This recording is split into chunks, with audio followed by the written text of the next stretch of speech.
শয্যা সংকটে শুধু কোভিড নয়, অন্য রোগীদেরও চরম দুর্ভোগ। এক হাসপাতাল থেকে ছুটছেন অন্য হাসপাতালে, এখনো স্বাস্থ্যবিধি মানতে অনীহা। 14 এপ্রিল থেকে সর্বাত্মক লকডাউন। মহামারীর মধ্যেও পদ্মা সেতুর কাজ চলছে পুরো দমে। ক্রমেই উপযোগী হচ্ছে চলাচলের। জাজিরা প্রান্তের রোডওয়ে স্ল্যাব বসানো শেষ, কাজে গিয়েছে 85% বেশি। 12 ঘন্টার চেষ্টার পরও সরানো গেল না কক্সবাজারের হিমছড়িতে ভেসে আসা বিশালাকৃতির তিমিটিকে। পুঁতে রাখা হলো সৈকতের বালিয়াড়িতে।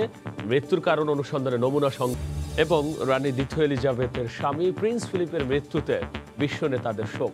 সেন্ট জর্জ চ্যাপেলে হবে অন্ত্যেষ্টিক্রিয়া। করোনার কারণে অংশ নেবেন সর্বোচ্চ 30 জন।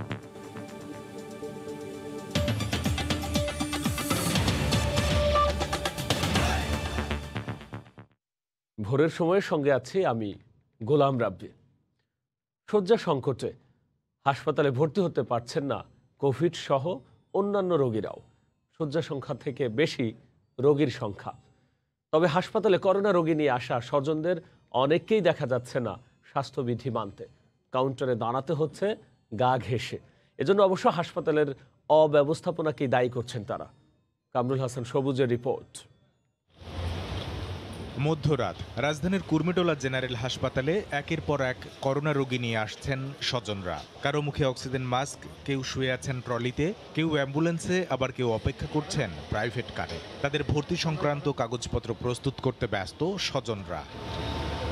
যদিও পাশের সাইনবোর্ডে পরিষ্কার করে লেখা বুঝিয়ে দিচ্ছে করোনা আক্রান্তদের ভর্তির সুযোগ নেই এখানে, তবুও বিভিন্ন হাসপাতাল ঘুরে কুর্মিটোলা হাসপাতালকেই শেষ ভরসা মনে করছেন তারা। কারণ এখানে আশ্বাস মিলেছে অন্তত প্রাথমিক স্বাস্থ্য সেবা পাওয়ার। বিভিন্ন হসপিটালে খোঁজ নিয়েছি, সিট না পাওয়াতে আমরা এখানে আসছি আর কি, যে কুর্মিটোলাতে সিট পাওয়া যাইতে পারে। চেক করে দেখার পর এই ভর্তির জন্য ভিতরে গেছে, এখন আমাদেরকে ভিতরে নিয়ে যাবে আর কি। প্রথমে আমরা ঢাকা মেডিকেলে গিয়েছি, তো ওখানে আসলে আমরা ট্রাইও করেছি অনেকভাবে ভর্তি করানোর জন্য, কিন্তু জায়গা ছিল না ওখানে। এখানেও কিন্তু কোনো সিট নাই ফাঁকা, জাস্ট যে এমার্জেন্সিতে শুধু একটু ট্রিটমেন্ট দিতে পারবে, সেই জন্য এখানে নিয়ে আসা হয়েছে। তবে রোগী বাঁচাতে হন্তদন্ত স্বজনদের মাঝে নেই কোনো স্বাস্থ্য সচেতনতা। ন্যূনতম দূরত্ব না মেনেই তারা ভিড় করছেন ভর্তি কাউন্টারের সামনে। তবে এজন্য হাসপাতালের অব্যবস্থাপনাকেই দায়ী করছেন তারা। নাকি ওই রোগ কইতে আছে সিট নেই, আর যে সিট লাগবে ওই সিট খালি হয় না, খালি হইলে নিব। রোগী আসে, কাজ করতেছে, এর মধ্যে আমরাও চলে আসছি, তা আমাদের আর একটু ডিস্টেন্স থাকা উচিত ছিল। আসলে কিছু করার নেই, আমি অনেকক্ষণ ধরে রুগী নিয়ে বসে আছি। এখন এখানে দেখেন কিভাবে, এবার না দাঁড়াইলে রুগী দেখানো যাবে না। রোগী এনে ফেলে রাখছি, ওনারা দেখতেছেন না, কথাও বলতেছেন না এই যে কাগজ পজিটিভ রেজাল্ট নিয়ে। করোনার সংক্রমণ রোধে কড়াকড়ি আরোপের মধ্যেই হাসপাতালের সামনে দেখা যায় স্বাস্থ্যবিধি না মেনে খোশ গল্পে মেতে আছেন ছোট ছোট দোকানি, রিকশা ও অ্যাম্বুলেন্স চালকরা। কামরুল হাসান সবুজ, সময় সংবাদ, ঢাকা। রংপুর জেলার প্রায় 250 হাটবাজার যেন করোনা ভাইরাস সংক্রমণের ক্ষেত্রে পরিণত হয়েছে, যা নিয়ন্ত্রণ করা যাচ্ছে না কোনোভাবেই। সরকারি নির্দেশনা বাস্তবায়নের জন্য কঠোর পদক্ষেপ চায় স্বাস্থ্য বিভাগ। আর জেলা প্রশাসন বলছে হাটবাজার বন্ধ না করে নির্দেশনা বাস্তবায়ন নিশ্চিত করা হবে। তারিকুল ইসলামের ক্যামেরায় রতন সরকারের রিপোর্ট। কারো গদির তলে, কারো পকেটে, আর বেশিরভাগেরই মুখে মাস্ক নেই। হাটবাজারগুলোতে চোখ ফেললে বোঝার উপায় নেই অদৃশ্য ভাইরাস করোনার সর্বোচ্চ সংক্রমণ চলছে দেশে। সরকারের স্বাস্থ্য বিষয়ক নির্দেশনা, সতর্কতা কোনো কিছুই কার্যকর নয় এখানে। আর মাস্ক ব্যবহার না করার বিচিত্র সব অজুহাত। আমি এই কথা গরু লেখার সময় কথা ফুটে না দেখি মাস্ক খোলা গায়, যে পড়ি নেই, খেয়ালে নেই ভাই। মুখে ইয়ে লাগে, চিপে লাগে। মাছটা আছে তো দোকানে নিয়ে আসি।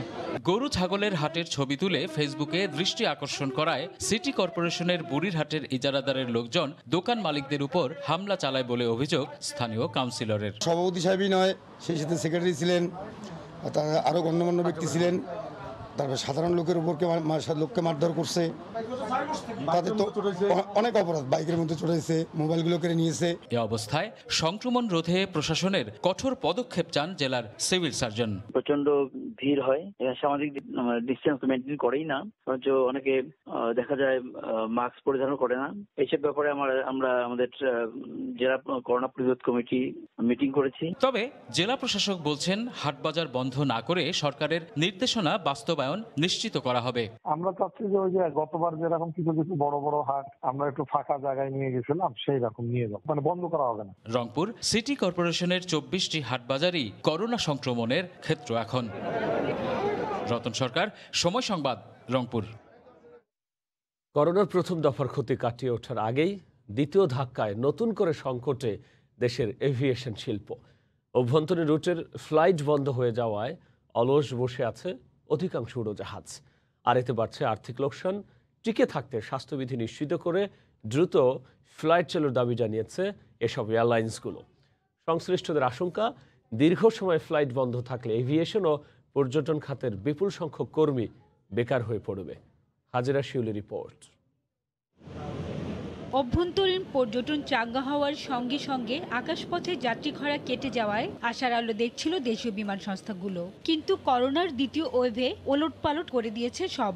সংক্রমণের বিস্তার ঠেকাতে 5 এপ্রিল থেকে অভ্যন্তরীণ রুটের ফ্লাইট বন্ধ করে দেওয়া হয়। সীমিত পরিসরে আন্তর্জাতিক ফ্লাইট চালু থাকলেও নানা বিধিনিষেধের কারণে যাত্রী নেই। এদিকে অধিকাংশ উড়োজাহাজ অলস বসে থাকলেও আনুষঙ্গিক ব্যয় কমেনি। দীর্ঘমেয়াদে অভ্যন্তরীণ রুটে ফ্লাইট বন্ধ থাকলে টিকে থাকা কঠিন হবে বলে মনে করে এয়ারলাইন্সগুলো। খরচ কিন্তু বসে নেই, স্টাফ মেনটেন্যান্স থেকে শুরু করে টেকনিক্যাল মেনটেন্যান্স বলেন, all logistic and overhead expense সবই কিন্তু আমাদের বহন করতে হচ্ছে। অভ্যন্তরীণ ফ্লাইট বন্ধ করে দেওয়া আমাদের উপর অনেক বড় একটা ধাক্কা। এইটার যদি ফার্দার এক্সটেনশন হয় তাহলে আসলে আমাদের বলবো যে ওভারঅল বিজনেসের জন্য এবং এভিয়েশন ইন্ডাস্ট্রির জন্য একটা বিপদ আশঙ্কা করছে। তো আমরা চাই যে সরকার যেভাবে আমাদেরকে ফার্স্ট ওয়েভের পরে আমাদের রেস্ট্রিক্টেড ওয়েতে আমাদেরকে ফ্লাইট পরিচালনার সুযোগ দিয়েছিল, ঠিক সেভাবে যদি আমাদেরকে ফ্লাইট পরিচালনার সুযোগ দেয় তাহলে আমরা আমাদের গতবার যে সিচুয়েশনটা ফেস করতে হয়েছিল সেটা থেকে মুক্তি পাওয়ার একটা সুযোগ আছে। যোগাযোগ পুরোপুরি বন্ধ না রেখে স্বাস্থ্যবিধি মেনে সীমিত পরিসরে ফ্লাইট চালুর পক্ষে ট্যুর অপারেটররা। যেহেতু গণপরিবহন চলছে এবং বাংলাদেশ গেমস খেলা চলছে, অবশ্যই বইমেলাও চলছে, সবকিছু বিবেচনা রেখে ডোমেস্টিক এয়ারলাইন্সের ফ্লাইট সংখ্যা যদি কমিয়ে হলেও যদি চালু রাখা যেত সেক্ষেত্রে মানুষের কমিউনিকেশনের একটা বড় সুবিধা হতো। পরিস্থিতির উন্নতি হলে অভ্যন্তরীণ রুটে ফ্লাইট চালু হবে বলে জানান সিভিল এভিয়েশন চেয়ারম্যান। যখন আমরা দেখব যে পরিস্থিতিতে উন্নতি হবে, সরকার যখন সিদ্ধান্ত নেবে যে আন্তঃজেলা ভ্রমণ অনুমোদন দিবে, তাহলে হয়তো আমরা পুনরায় চালু করার একটা ব্যবস্থা নিব, বিভিন্ন সংস্থার সাথে আলোচনার মাধ্যমে নিব। দেশের দ্বিতীয় দফায় করা বিধিনিষেধ আরোপের আগে প্রতিদিন গড়ে 120টি ফ্লাইটে 7,500 যাত্রী বিমান আসা যাওয়া করতেন। হাজিরা শিউলি, সময় সংবাদ, ঢাকা। আবারও আসছে লকডাউন। 14 এপ্রিল, পহেলা বৈশাখ ও পহেলা রমজান থেকে 7 দিন পরিপূর্ণভাবে কার্যকর করা হবে লকডাউনের নির্দেশনা। জনপ্রশাসন প্রতিমন্ত্রী ফরহাদ হোসেন জানান, আগামী রোববার প্রজ্ঞাপন জারি করা হবে। লকডাউনের মধ্যে জরুরি সেবা ছাড়া সবকিছু বন্ধ থাকবে। গত বছর তবুও ঠেকিয়ে রাখা গেছে, কিন্তু এবছর কিছুতেই করোনা সংক্রমণের লাগাম ধরে রাখা যাচ্ছে না। লাফিয়ে লাফিয়ে বাড়ছে আক্রান্ত ও মৃত্যুর সংখ্যা। সে কারণে প্রথমে 18 দফার নির্দেশনা, পরে সেই আলোকে 7 দিনের কঠোর বিধিনিষেধ আরোপ করা হয়।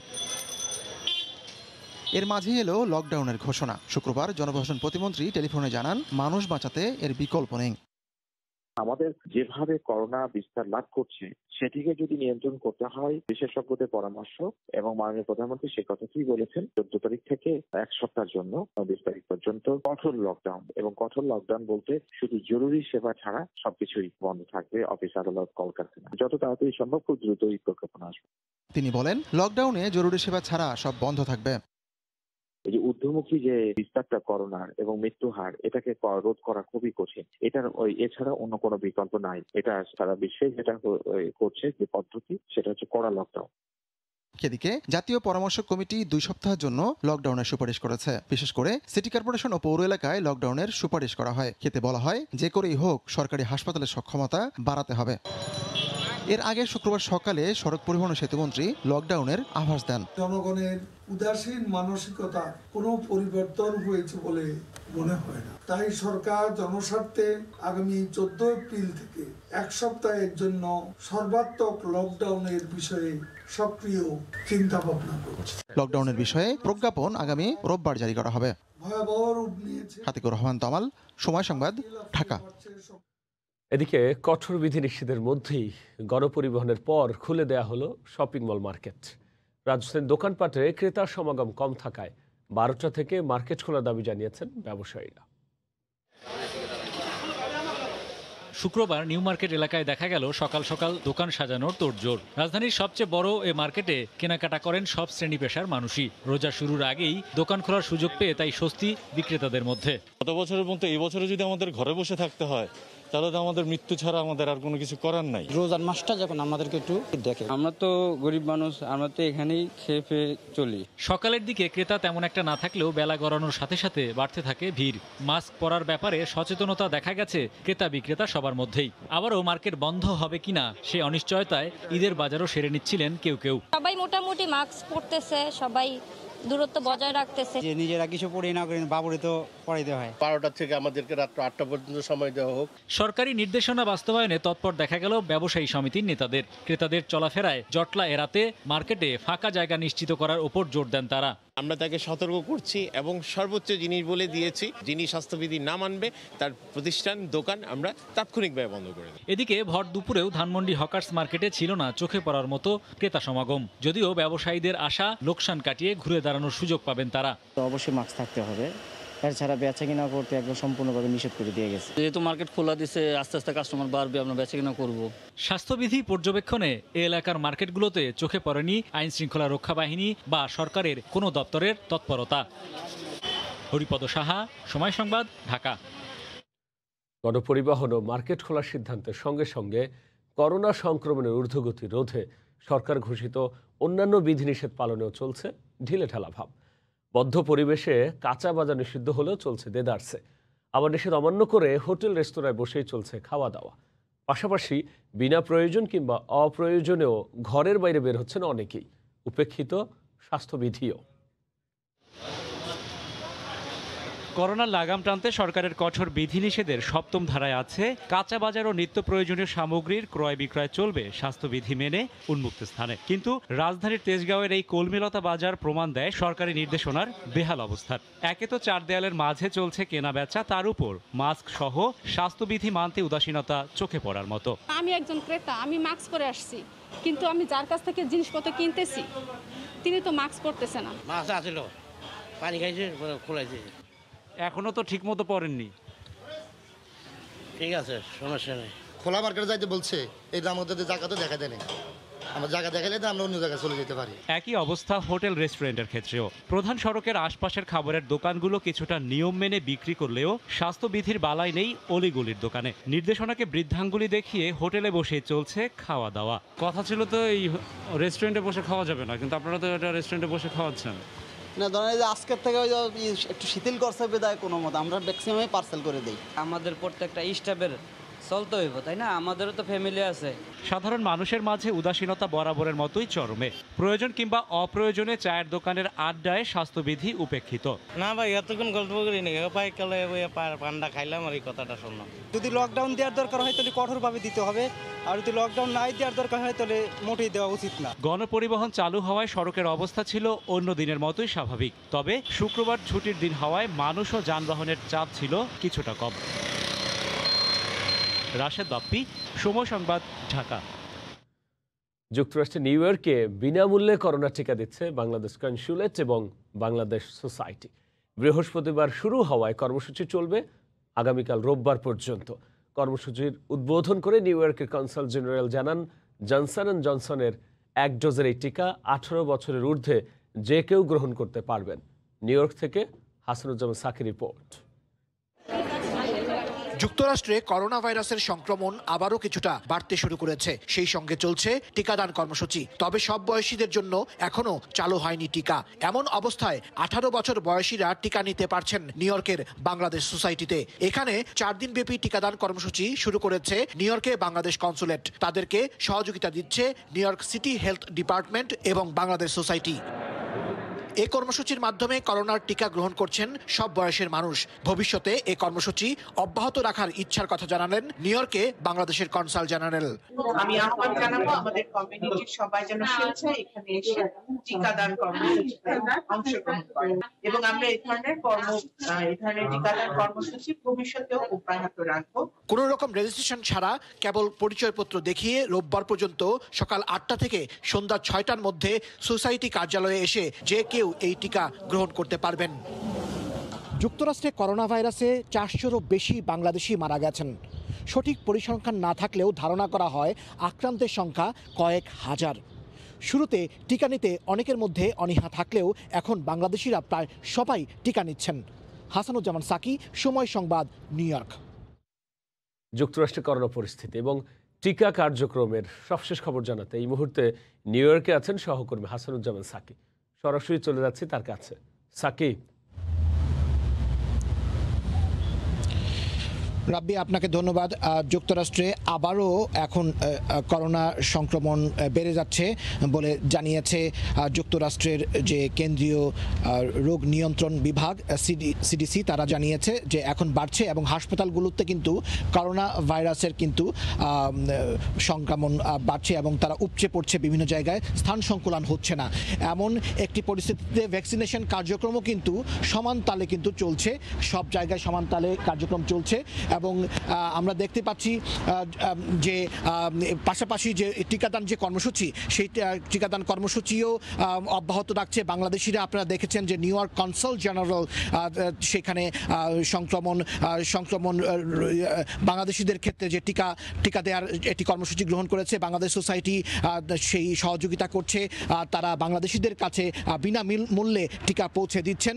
অনেক বাংলাদেশি যারা টিকা গ্রহণ করতে পারছেন না, নানান রকমের সমস্যায় পড়েছেন, তারা কিন্তু এখন এখানে খুব সহজেই টিকা গ্রহণ করতে পারছেন। কনসাল জেনারেল সাদিয়া ফাইজুন্নেসার এই উদ্যোগে বাংলাদেশের যে সবচেয়ে বড় সংগঠন, ছায়া সংগঠন বলা হচ্ছে, যে বাংলাদেশের বিভিন্ন সংগঠনের ছায়া সংগঠন বাংলাদেশ সোসাইটি, সেই বাংলাদেশ সোসাইটি তারা তাদের সেই কেন্দ্রীয় কার্যালয় নিউ ইয়র্কের ইস্ট এলমার্স্টে সেই কার্যালয়ে কিন্তু এই টিকাদান কর্মসূচি চালু করেছে এবং রোববার সন্ধ্যা পর্যন্ত এই কর্মসূচি চলবে। জনসন অ্যান্ড জনসনের 1 ডোজের একটি টিকা সেখানে নেওয়া যাচ্ছে। এই যে করোনা যে ভাইরাস, করোনার যে সংক্রমণ, এটির গতিবিধি কিন্তু রোগ সংক্রমণ বিশেষজ্ঞরাও ধরতে পারছেন না। এখন যুক্তরাষ্ট্রে মৃতের সংখ্যা কিছুটা কমছে, কিন্তু সেই আবার কিন্তু সংক্রমণের হার বেড়ে যাচ্ছে। এখন যারা সংক্রমিত হচ্ছেন তারা কিন্তু বেশিরভাগই বয়সে তরুণ। এটি কিন্তু যুক্তরাষ্ট্রের যে রোগ সংক্রমণ যে বিশেষজ্ঞ তারা কিন্তু বলছে, সিডিসি এবং খাদ্য এবং ওষুধ প্রশাসন তারা বলছে। খাদ্য এবং ওষুধ প্রশাসন FDA এর কাছে ফাইজার যে ওষুধ প্রস্তুতকারী প্রতিষ্ঠান, তারা এখন 12 থেকে 15 বছর বয়সীরা যেন টিকা দিতে পারে সেই জন্য তারা আবেদন করেছেন। তারা তাদের কাছে সেই আবেদন জানিয়েছেন যে আপনি জানেন যে রাব্বি, যে যুক্তরাষ্ট্রে করোনা ভাইরাসে এখন পর্যন্ত 16 বছরের বেশি বয়সীরা তারা করোনার টিকা নিতে পারছেন, কিন্তু যুক্তরাষ্ট্রে কিন্তু অল্প বয়সীরা 12 থেকে যারা 15 বছর বয়সী তারা কিন্তু টিকা নিতে পারছেন না। যে কারণে ফাইজার ওষুধ প্রস্তুতকারক প্রতিষ্ঠান তারা সেখানে আবেদন জানিয়েছে যেন খুব জরুরি ভিত্তিতে 12 থেকে 15 বছর বয়সীদেরকে যেন এই টিকাটি দেয়া যায়। এখন FDA অর্থাৎ যুক্তরাষ্ট্রের ওষুধ এবং খাদ্য প্রশাসন যদি এটির অনুমতি দেয় তাহলে হয়তো কম বয়সীরাও টিকা পাবেন। এইরকম একটি পরিস্থিতিতে যুক্তরাষ্ট্রের ভ্যাকসিনেশন কার্যক্রম কিন্তু খুব জোরালোভাবে চলছে। প্রেসিডেন্ট জো বাইডেন তিনি বলেছেন যে এপ্রিলের মধ্যেই তিনি যুক্তরাষ্ট্রের সমস্ত বয়স্ক মানুষদেরকে টিকা দিয়ে ফেলতে চান। এর মধ্যেও যুক্তরাষ্ট্রের প্রতি 4 জনের 1 জন কিন্তু দ্বিতীয় ডোজ কিন্তু নিয়ে ফেলেছে। তো সবকিছু মিলিয়ে একদিক দিয়ে সংক্রমণ বাড়ছে, অন্যদিকে টিকার যে কর্মসূচি সেই কর্মসূচি সমান তালে চলছে। বাংলাদেশিরাও আগে অনীহা ছিল বাংলাদেশিদের টিকা নিতে, এখন অন্যান্য কমিউনিটির মতোই, কিন্তু এখন বাংলাদেশিরা কিন্তু প্রায় সবাই টিকা নিচ্ছেন এবং বিভিন্ন সংগঠন কিন্তু বাংলাদেশিদেরকে উদ্বুদ্ধ করছেন টিকা নেয়ার জন্য। ইতিমধ্যে 400-রও বেশি বাংলাদেশি কিন্তু যুক্তরাষ্ট্রে মারা গেছেন এই করোনা ভাইরাসে এবং আক্রান্ত হয়েছেন হাজার। যদিও বিভিন্ন কমিউনিটিতে কি পরিমাণের মানুষ আক্রান্ত হয়েছেন, কি পরিমাণের বাংলাদেশি একদম সুনির্দিষ্টভাবে মৃত্যুবরণ করেছেন এবং আক্রান্ত হয়েছেন তার কোনো সঠিক পরিসংখ্যান নেই, কিন্তু ধারণা করা হয় যে 4 শতাধিক বাংলাদেশি এবং হাজার প্রবাসী তারা এই করোনা ভাইরাসে আক্রান্ত হয়েছেন এবং মারা গেছেন। এইরকম একটি পরিস্থিতিতে যুক্তরাষ্ট্রের করোনা সংক্রমণ যেন রোধ করা যায় তার জন্য নানাবিধ কর্মসূচি সরকার পালন করছে। ইতিমধ্যে যারা করোনার যারা ক্ষতিগ্রস্ত তাদেরকে আর্থিকভাবে সহায়তা দিয়েছে মার্কিন প্রশাসন। জো জো বাইডেনের প্রশাসন আসার পরে একটি বড় ধরনের প্যাকেজ, স্টিমুলাস প্যাকেজ নিয়ে আসা হয়েছে এবং ভবিষ্যতে আরও কোনো স্টিমুলাস প্যাকেজ আনা যায় কিনা, আর্থিকভাবে কিভাবে সহায়তা করা যায় তারই কিন্তু পরিকল্পনা এখন চলছে। এই ছিল আমার কাছে যুক্তরাষ্ট্রের করোনার সংক্রমণ এবং করোনা পরিস্থিতি নিয়ে সর্বশেষ। রাব্বি, আপনাকে ধন্যবাদ। হাসানুজ্জামান সাকি, সময় সংবাদ, নিউ ইয়র্ক। যুক্তরাষ্ট্রের করোনা পরিস্থিতি এবং টিকা কার্যক্রমের সর্বশেষ তথ্য নিয়ে সরাসরি যুক্ত হয়েছিলেন সহকর্মী হাসানুজ্জামান সাকি। স্বপ্নের পদ্মা সেতু ক্রমেই চলাচল উপযোগী হচ্ছে। জাজিরা প্রান্তের রোডওয়ে স্ল্যাব পুরোপুরি শেষ হয়েছে, ফলে মূল সেতুর 4.67 কিলোমিটার সড়ক এখন প্রস্তুত। মূল সেতুর অগ্রগতি 93% বেশি, আর সার্বিক অগ্রগতি 85% ছাড়িয়েছে। নাসিরুদ্দিন উজ্জ্বলের রিপোর্ট, ক্যামেরায় ছিলেন আবু সাইদ। মহামারী করোনার কঠোর বিধিনিষেধেও পদ্মা সেতুর কাজ চলছে পুরোদমে। সেতুর নিচতলা, উপরতলা, সংযোগ সেতু এবং নদী শাসনের কর্মযজ্ঞ চলছে সমানতালে। সেতুর 2959টি রেলওয়ে স্ল্যাবের মধ্যে 2470টি এবং 2917টি রোডওয়ে স্ল্যাবের 2228টি স্থাপন হয়ে গেছে। রেলওয়ে আইগাডার সম্পন্ন। সংযোগ সেতুর 438টি সুপার টি গার্ডারে 404টি বসে গেছে। রেলিংয়ের 585টি প্যারাপেট ওয়াল এবং রেলওয়ে স্ল্যাবের শেয়ার পকেট বসে গেছে 552টি। নদী শাসনের অগ্রগতি প্রায় 66%। সেতুর বাস্তবায়নের পথে এই অপ্রতিরোধ গতিতে খুশি সেতুর কর্মী ও সাধারণ মানুষ। এখানে কাজ করে আমরা খুবই আনন্দিত। স্বপ্নের মতো একটা এই সেতুটা তৈরি হয়েছে। নিজের দেশের টাকা দিয়ে নিজের দেশেই পদ্মা সেতু তৈরি হচ্ছে, খুব ভালো। যত তাড়াতাড়ি কাজ হবে এটা তো বাংলাদেশ মানুষের জন্য অনেক বড় অ্যাডভান্টেজ। ফেরির জন্য ওয়েট করতে হয় অনেক টাইম, সিরিয়াল থাকে। মহামারী করোনার লকডাউনেও দিন রাত 3 শিফটে পদ্মা সেতুতে প্রায় 700 বিদেশি সহ 5000 কর্মী কাজ করছেন। রোডওয়ে স্ল্যাব কমপ্লিট হয়ে গেছে, এখন দুই পাশে প্যারাপেট ওয়ালের কানেকশন হচ্ছে, আরও কিছু ছোটোখাটো কাজ সেগুলো চলতেছে। 6.15 কিলোমিটার মূল সেতুর 2550 মিটার শরীয়তপুরের জাজিরায়, 1350 মিটার মাদারীপুরের শিবচরে এবং 2250 মিটার মুন্সিগঞ্জের লৌহজং উপজেলায়। স্বপ্নের পদ্মা সেতুর জাজিরা প্রান্তে সবগুলো রোডওয়ে স্ল্যাব বসে গেছে। পুরো সেতুর রোডওয়ে স্ল্যাবের অগ্রগতি 76%। শরীয়তপুরের জাজিরা থেকে নাসিরুদ্দিন উজ্জ্বল, সময় সংবাদ। অজানা রয়ে গেল সাগরে ভেসে আসা বিশাল আকৃতির তিমির মৃত্যুর কারণ। তবে তিমির প্রাথমিক ময়নাতদন্ত ও নমুনা সংগ্রহ করেছে সামুদ্রিক গবেষণা ইনস্টিটিউট এবং বন বিভাগ। তারা বলছেন, প্লাস্টিকের কারণে তিমির মৃত্যু হয়েছে কিনা সেটা ল্যাবের রিপোর্টের মাধ্যমে জানা যাবে। আর 12 ঘন্টা চেষ্টার পরও বিশাল আকৃতির তিমিটি সরাতে না পেরে সৈকতের বালিয়াড়িতে গর্ত করে পুঁতে ফেলা হয়েছে। আরও জানাচ্ছেন সুজাউদ্দিন রুবেল। কক্সবাজারের হিমছড়ি সৈকতে ভেসে আসে বিশাল আকৃতির মৃত তিমি, যা লম্বায় 44 ফুট, ওজন প্রায় 20 মেট্রিক টন, যা দেখার জন্য দূর দূরান্ত থেকে ছুটে আসে হাজার হাজার মানুষ। এরপর মৃত তিমিটি সৈকত থেকে সরিয়ে আনার চেষ্টা করে প্রশাসন। প্রথমে তিমিটির রশি দিয়ে বেঁধে টেনে 4 ঘন্টা চেষ্টা চালানো হয়, কিন্তু তাতে পারা যায়নি। পরে এসকেলেটর দিয়ে চেষ্টা করলে তাও সম্ভব হয়নি। এরপর রাতে তিমিটির নমুনা সংগ্রহ করে সামুদ্রিক গবেষণা ইনস্টিটিউট। তারা জানান, প্লাস্টিকের কারণে তিমির মৃত্যু হয়েছে কিনা সেটা ল্যাবে পরীক্ষা করা হবে। স্যাম্পলগুলোকে যথাযথ ল্যাবে পাঠিয়ে ডিএনএ টেস্ট করে জানা, তার স্পেসিস সম্পর্কে এবং তার এইজ সম্পর্কে হাড়ের মাধ্যমে জানা, এই দুটো হচ্ছে আমাদের উদ্দেশ্য।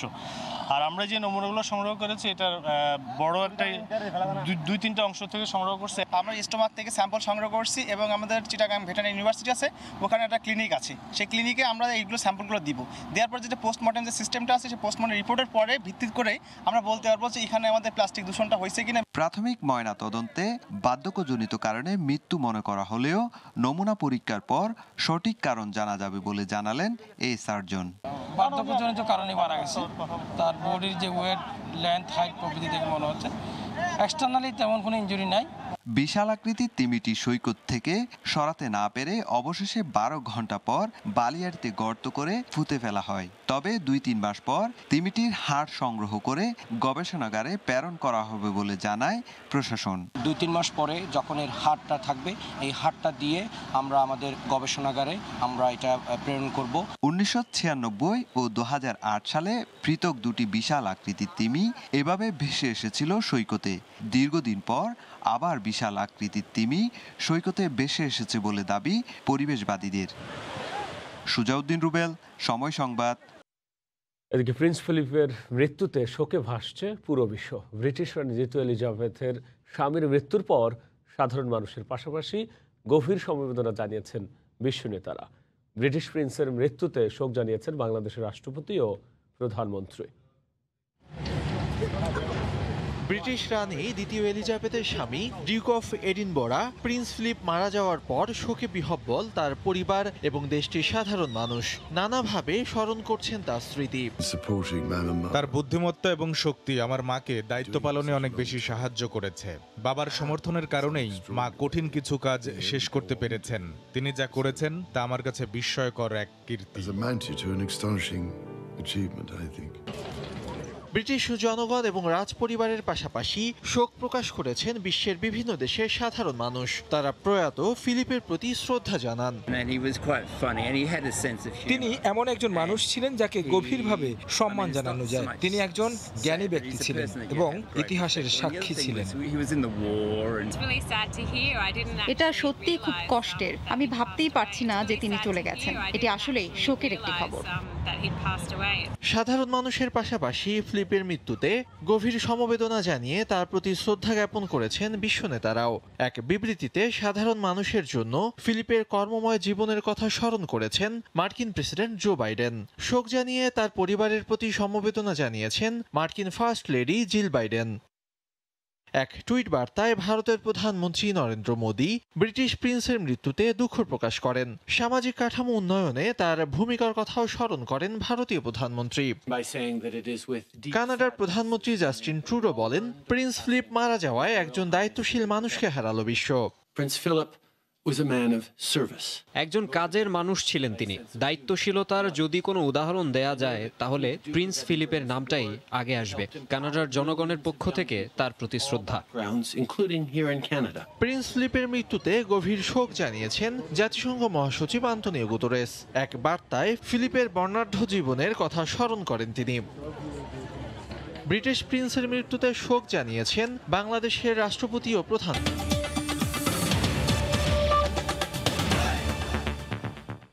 আবারও করোনা প্রসঙ্গ। দেশে করোনায় নতুন করে 63 জনের মৃত্যু হয়েছে। আক্রান্ত হয়েছেন প্রায় 7,500। বিশেষজ্ঞরা আশঙ্কা প্রকাশ করে বলেছেন, কঠোরভাবে নিয়ন্ত্রণ করা না গেলে টিকা প্রতিরোধী ভয়ঙ্কর ভ্যারিয়েন্টের উৎপত্তি স্থল হতে পারে বাংলাদেশ। গন্তব্য ছিল অন্য হাসপাতাল। সাধারণ শয্যা পেয়েও আইসিইউ এর জন্য অন্য হাসপাতালে নিতে অ্যাম্বুলেন্সে ওঠানো হয়েছিল। ততক্ষণেই পালস পাচ্ছেন না স্বাস্থ্যকর্মী। রোগীকে পুনরায় ফেরানো হলো কুর্মিটোলায়। যেহেতু আইসিইউ পাচ্ছি না, যার ফলে অন্যত্র একটু নিতে চাচ্ছিলাম, যে অন্তত মৃত্যু হলেও যেন আসানের সাথে মৃত্যু হয়। হাসপাতালের ভিতরেই ভর্তি থাকা অসংখ্য রোগীর আইসিইউ চাহিদা মেটাতে পারছেন না কর্তৃপক্ষ।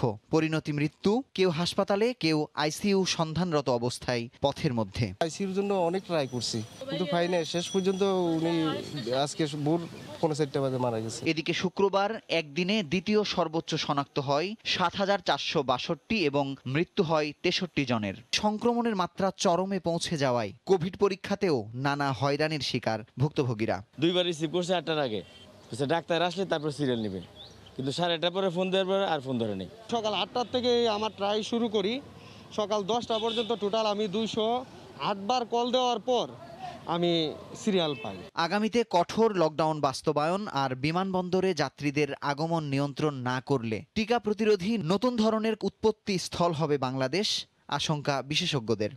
সংক্রমণটাকে একটা দ্রুত চমৎকার একটা নিয়ন্ত্রণের মধ্যে আনতে হবে, তা না হলে বাংলাদেশ পৃথিবীর মধ্যে খারাপ ভ্যারিয়েন্টের, যেগুলির বিরুদ্ধে কোনো ভ্যাকসিন কাজ করবে না, ওই ধরনের ভ্যারিয়েন্টের জন্মস্থান হিসাবে বাংলাদেশ বিশ্বে একটা কুখ্যাতি পাবে এবং পৃথিবীর অনেক দেশই তাদের দেশে বাংলাদেশের থেকে প্রবেশটা নিষিদ্ধ করে দিতে বাধ্য হবে। তবে সংক্রমণের হার অনুযায়ী মৃত্যুর হার এখনও কম বলে মত আইইডিসিআর এর।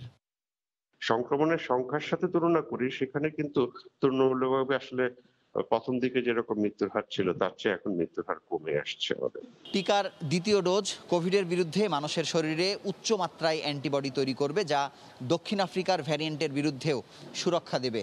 তাই প্রথম ডোজ সম্পন্নকারীদের কারো কথায় কান না দিয়ে যথাসময়ে দ্বিতীয় ডোজ সম্পন্নের জোর তাগিদ দিচ্ছেন বিশেষজ্ঞরা। মুজাহিদ শুভ, সময় সংবাদ, ঢাকা। এদিকে করোনার দ্বিতীয় ধাক্কায় লন্ডভন্ড চিকিৎসা খাত। কোভিড কিংবা নন কোভিড দুই ধরনের রোগীদের নিয়েই এখন রাজ্যের অনিশ্চয়তা সঙ্গী করে ঘুরে বেড়াতে হচ্ছে এক হাসপাতাল থেকে অন্য হাসপাতালে। সংশ্লিষ্টরা বলছেন, কোভিড রোগী বেড়ে যাওয়ায় নেতিবাচক প্রভাব পড়েছে পুরো স্বাস্থ্য খাতে। ফারুক ভে রবিনের রিপোর্ট। ৪১ বছর বয়সী শাহজাহানের শ্বাস প্রশ্বাসের সঙ্গী এখন অক্সিজেন সিলিন্ডার। লিভার, কিডনি, হার্টে জটিলতা নিয়ে গত ১ এপ্রিল ভর্তি হন রাজধানীর সোহরাওয়ার্দী হাসপাতালে।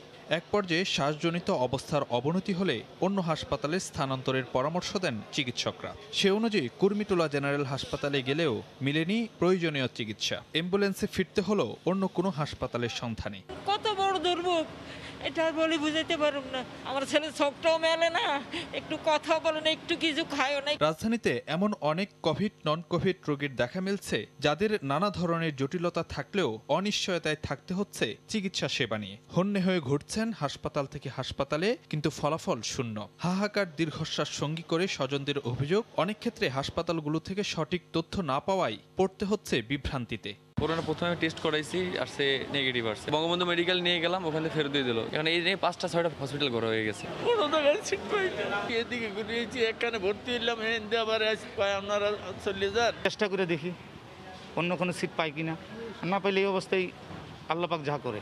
হাসপাতাল সংশ্লিষ্টরা বলছেন, কোভিড সংক্রমণ পরিস্থিতির অবনতির কারণে অনেক ক্ষেত্রে জটিল রোগীদেরও বাসায় চিকিৎসা নেওয়ার পরামর্শ দিতে বাধ্য হতে হচ্ছে।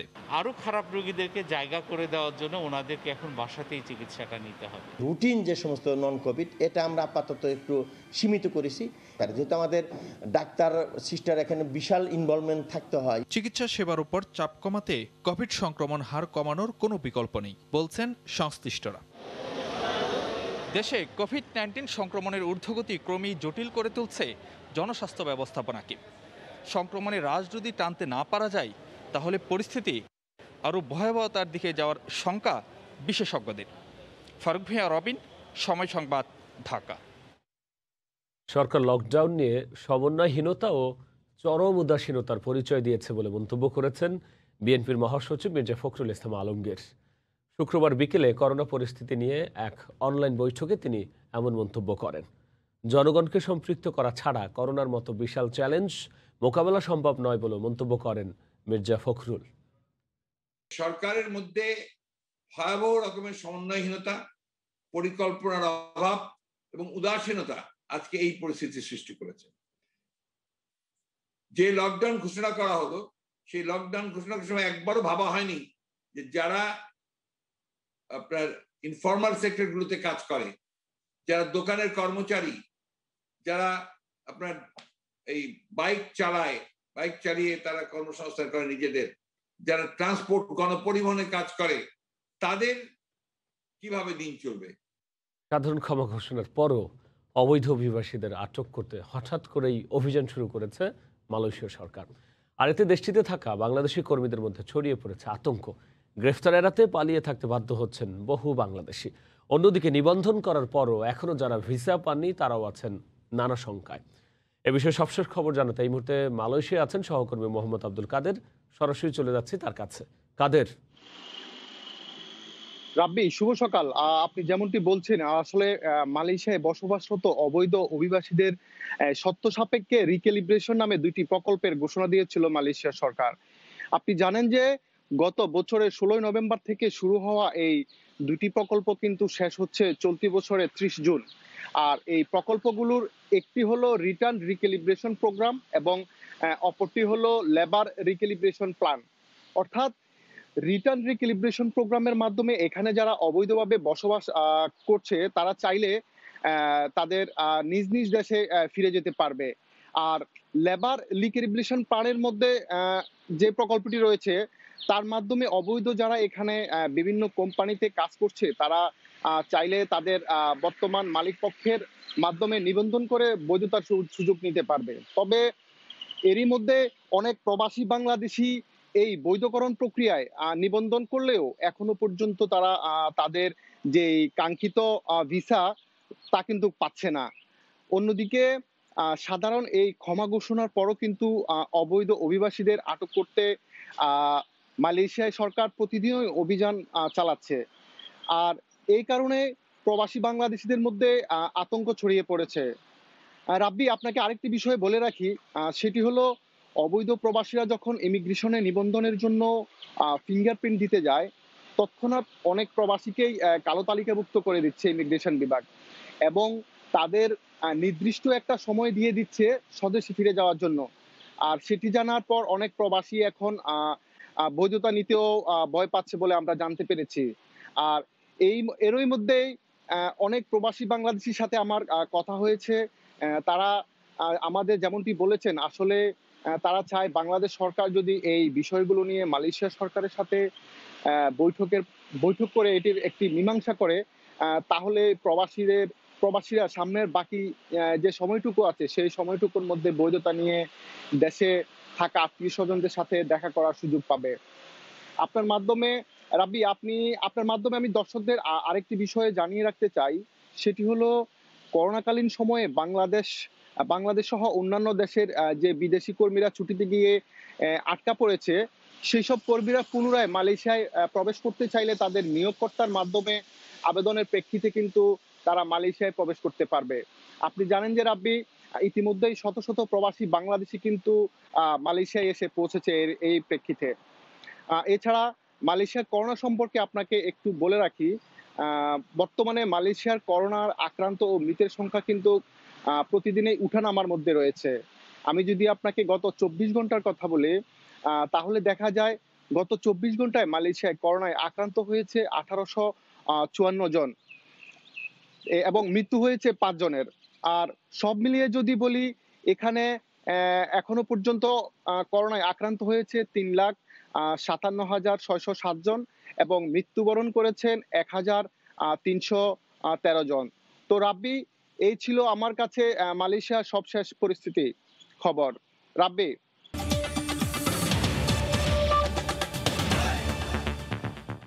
রোহিঙ্গা সংকট বাংলাদেশের একার দায় নয় বলে মন্তব্য করেছেন মার্কিন প্রেসিডেন্ট জো বাইডেনের জলবায়ু বিষয়ক দূত জন কেরি। একদিনের ঢাকা সফরে এসে তিনি একথা বলেন। বিশ্ব সম্প্রদায়ের এই ইস্যুতে জাতিসংঘের মাধ্যমে কার্যকর পদক্ষেপ নেওয়া উচিত বলেও মন্তব্য করেন তিনি। পরে গণভবনে প্রধানমন্ত্রী শেখ হাসিনার সঙ্গে সৌজন্য সাক্ষাৎ করেন জন কেরি। জানান, বাংলাদেশকে করোনা ভ্যাকসিন দিতে আগ্রহী যুক্তরাষ্ট্র।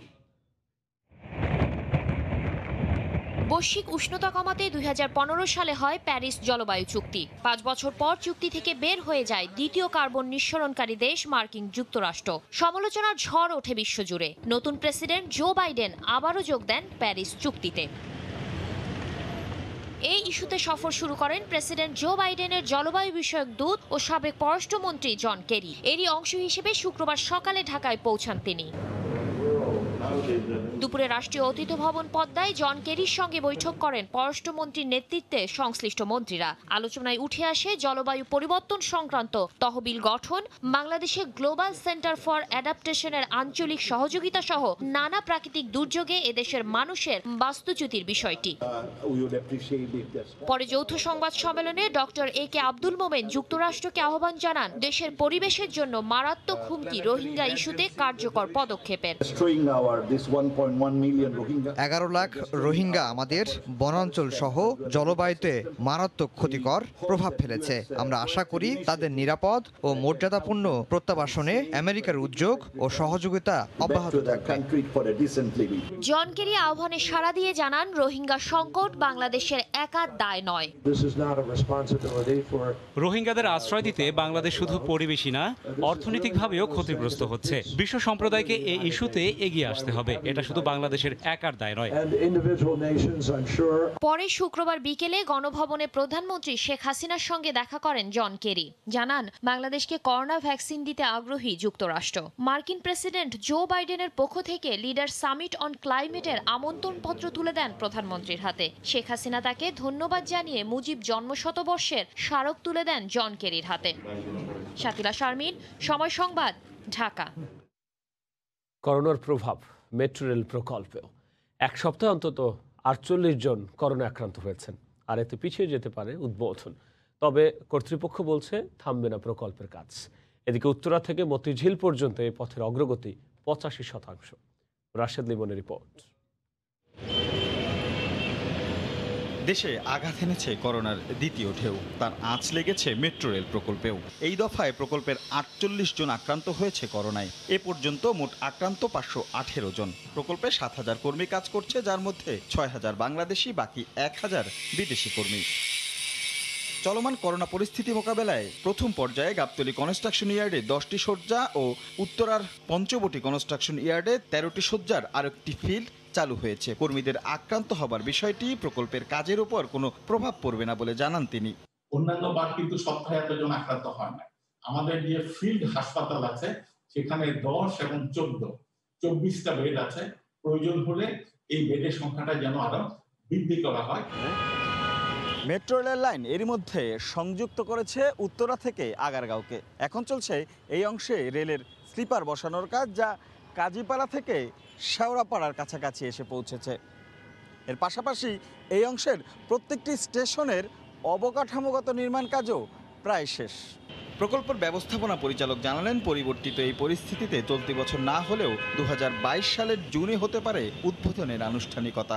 কোভিড সিচুয়েশন না থাকলে হয়তো আমরা যে কথাগুলো বলেছিলাম আমরা হয়তো সেই টার্গেটটা আমরা অ্যাচিভ করতে পারতাম না। দ্বিতীয় ঢেউয়ের একটা পর্যায়ে যখন পৌঁছে যাবে তখন হয়তো একটা সুনির্দিষ্ট সিদ্ধান্ত সরকার ঘোষণা করবে। চলতি মাসের 23 তারিখে মেট্রো রেলের প্রথম কোচ দিয়াবাড়ির ডিপোতে এসে পৌঁছাবে বলেও জানানো হয়। রাশেদ লিমন, সময় সংবাদ। ভারতের অন্ধ্রপ্রদেশের গোদাগাড়িতে ছড়িয়ে পড়া অজ্ঞাত একটি রোগের সংক্রমণ রোধে ওই অঞ্চলের নাগরিকদের বাংলাদেশে আসা যাওয়ার ওপর নিষেধাজ্ঞা জারি করে বেনাপোল ইমিগ্রেশনে চিঠি দেয় স্বরাষ্ট্র মন্ত্রণালয়। কিন্তু বন্দর বা কাস্টমস কর্তৃপক্ষের দাবি, তাদের কাছে কোনো নির্দেশনা আসেনি। এই অবস্থায় অন্ধ্রপ্রদেশের ভারতীয় ট্রাক বিভিন্ন পণ্য নিয়ে ঢুকছে বেনাপোল বন্দরে, আর এতে এ রোগের সংক্রমণ বিস্তারের ঝুঁকিও বাড়ছে। বেনাপোল থেকে আজিজুল হকের পাঠানো তথ্য ও ছবি নিয়ে রিপোর্ট।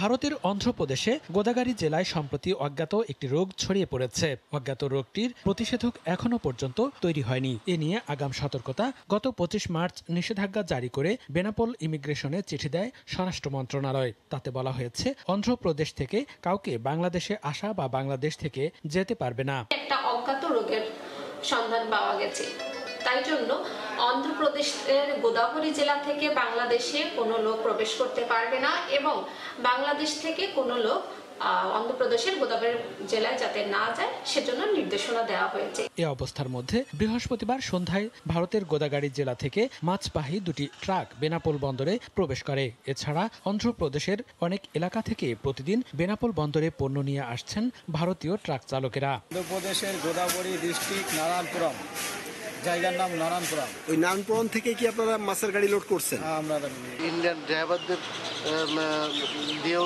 ভাইরাস ছড়ার সম্ভাবনা থাকতে পারে। বন্দর ও কাস্টমস কর্মকর্তারা বলছেন, ঊর্ধ্বতন কর্মকর্তাদের বন্দরে প্রবেশের উপর নিষেধাজ্ঞার কোনো চিঠি পাননি তারা। কোনো পণ্য নেওয়াই নিষেধাজ্ঞা দেয় কাস্টমস, এরকম কোনো আসলে আমরা পাইনি। পণ্যের ক্ষেত্রে এই ধরনের কোনো নিষেধাজ্ঞা আমাদের এখন পর্যন্ত এনবিআর থেকে আমরা পাইনি। আমরা এই বিষয়ে কোনো আপডেট তথ্য নাই আমাদের কাছে। তারা আরও জানান, নির্দেশনা আসলে ব্যবসায়ীদের জানিয়ে ব্যবস্থা নেওয়া হবে। সময় সংবাদ, বেনাপোল। পাটুরিয়া দৌলতদিয়া নৌরুটে মানুষের ঢল, ফেরিতে গাদাগাদি করে পার হচ্ছেন মানুষ। গণপরিবহন না চললেও ছোট ও মাঝারি যানবাহনে এসে যাত্রীরা ফেরিতে নদী পার হচ্ছেন, নেই সামাজিক দূরত্বের বালাই। এ বিষয়ে বিস্তারিত জানাতে পাটুরিয়া ঘাট থেকে সরাসরি যুক্ত হচ্ছেন সহকর্মী এম ইউসুফ আলী। ইউসুফ, রাবি, আসলে এটা পাটুরিয়া দৌলতদিয়া রোডে আসলে আজকে কিন্তু প্রায় 6 দিন চলছে এটা আসলে লকডাউন বা বিধিনিষেধের। সেই ক্ষেত্রে কিন্তু আসলে প্রত্যেক দিনে আমরা দেখছি পাটুরিয়া দৌলতদিয়া রোডে কিন্তু আসলে সবগুলোই ফেরি চলাচল করছে। এখন এই মুহূর্তেও কিন্তু এটা আসলে পাটুরিয়া দৌলতদিয়া যে ফেরিগুলো রয়েছে সবগুলো ফেরি চলছে। আর স্বাস্থ্যবিধির কথা যদি বলি, সেই স্বাস্থ্যবিধির কিন্তু কোনো বালাই কিন্তু এটা পাটুরিয়া দৌলতদিয়া রোডে নেই। কারণ হচ্ছে পাটুরিয়া দৌলতদিয়া রোডে যে 5-6 দিক বিআইডব্লিউটি এবং টিসির কর্মকর্তা রয়েছে, তাদের ভিতরেই কিন্তু আসলে মাস্ক পরার থেকে শুরু করে স্বাস্থ্যবিধির কোনো বালাই আমি দেখিনি। তো অন্যদিকে যদি আমি বলি প্রশাসনের পক্ষ থেকে আসলে কোনো নজরদারি কিন্তু এই ঘাট এলাকাতে নেই।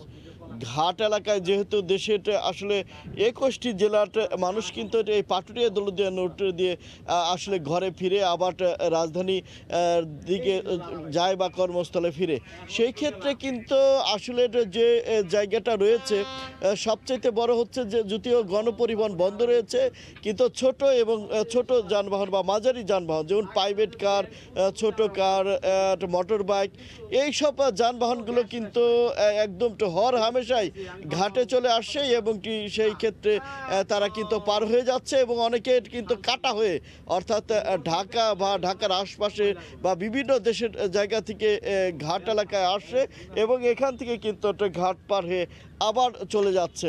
অর্থাৎ এই যদি ছোট যানবাহন এবং মাঝারি যানবাহন যদি নিয়ন্ত্রণ করা না যায় এবং কি সেই সাথে ঘাট এলাকায় যদি স্বাস্থ্য বিধির যদি পর্যাপ্ত ব্যবস্থা না করা হয়, তাহলে কিন্তু এই যে ঊর্ধ্বগতি রয়েছে আসলে ভাইরাস সংক্রমণের, সেটা কিন্তু কমছে না। আর সেই ক্ষেত্রে কিন্তু কঠোর লকডাউনের কারণে কিন্তু যে সিদ্ধান্ত নিয়েছে 14 তারিখ থেকে সরকার, সেই ক্ষেত্রে কিন্তু নতুন করে মানুষ আবার ঘরে ফিরতেও শুরু করেছে। সেই ক্ষেত্রে এই মুহূর্তে আমি 3 নম্বর ঘাটে আছি। এখানে ফেরি না থাকায় কিন্তু মানুষের সমাগম একটু কম রয়েছে, কিন্তু অন্য যে ঘাটগুলো রয়েছে সেই ঘাটগুলো যেমন 1 নাম্বার, 2 নাম্বার, 4 নাম্বার, 5 নাম্বার, সেই ঘাটগুলো কিন্তু বেশ যাত্রী এসে আবার ফেরিতে উঠে পার হয়ে যাচ্ছে। অর্থাৎ এখন সকাল ঠিক যখনই বেলা বাড়ছে তখনই কিন্তু আসলে এইখানের যাত্রী এবং যানবাহনের সংখ্যাও বৃদ্ধি পাচ্ছে। আজকে শনিবার, কালকে কিন্তু লকডাউনের প্রথম দফার যে লকডাউনটা 7 দিনের জন্য সরকার করেছিল তার কিন্তু শেষ দিন। তারপরে কিন্তু আসলে 12 এবং 13 তারিখ কী হবে কিন্তু এটা কিন্তু মানুষের অজানাটা। অর্থাৎ 14 তারিখ হচ্ছে আবার কড়াকড়িভাবে লকডাউন, কিন্তু মাঝখানের 2 দিনকার কিন্তু একটা প্রশ্ন থেকেই যাচ্ছে। আসলে সব কিছু মিলিয়ে রাব্বিট আসলে পাটুরিয়া দৌলতদিয়া রোডে এবং আরিচা কাজিরহাটে মোট 20টি ফেরি চলাচল করছে। এই ছিল আমার কাছে পাটুরিয়া ঘাট থেকে একদম স্বাস্থ্যবিধির কোনো বালাই নাই তার সর্বশেষ খবর।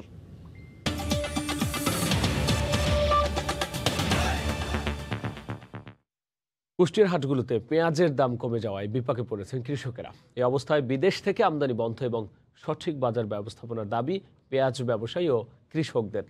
সিন্ডিকেট করে পেঁয়াজের বাজার নিয়ন্ত্রণ করার চেষ্টা হলে আইনগত ব্যবস্থা নেওয়ার হুঁশিয়ারি দেন জেলা বাজার কর্মকর্তা। বাবুল হোসেনের ক্যামেরায় SM রাশেদের রিপোর্ট। চলতি মৌসুমে আবহাওয়া অনুকূলে থাকায় কুষ্টিয়ায় পেঁয়াজের ভালো ফলন হয়েছে। জেলায় পেঁয়াজের আবাদ হয়েছে 12,140 হেক্টর জমিতে। তবে ফলন ভালো হলেও বাজার দর কমে যাওয়ায় লোকসান হচ্ছে বলে জানান কৃষকেরা। গত সপ্তাহে কুষ্টিয়ার হাটগুলোতে পেঁয়াজের মন প্রতি দাম ছিল প্রকারভেদে 1,300 থেকে 1,400 টাকা। তবে এ সপ্তাহে বাদগ্রাম হাটে পেঁয়াজ বিক্রি হয়েছে 1,000 থেকে 1,050 টাকা। কৃষকেরা বলছেন উৎপাদন খরচের তুলনায় কম দামে পেঁয়াজ হাটে বিক্রি করতে হচ্ছে। এজন্য সুষ্ঠু বাজার ব্যবস্থাপনা ও ভারত থেকে আমদানি বন্ধের দাবি তাদের।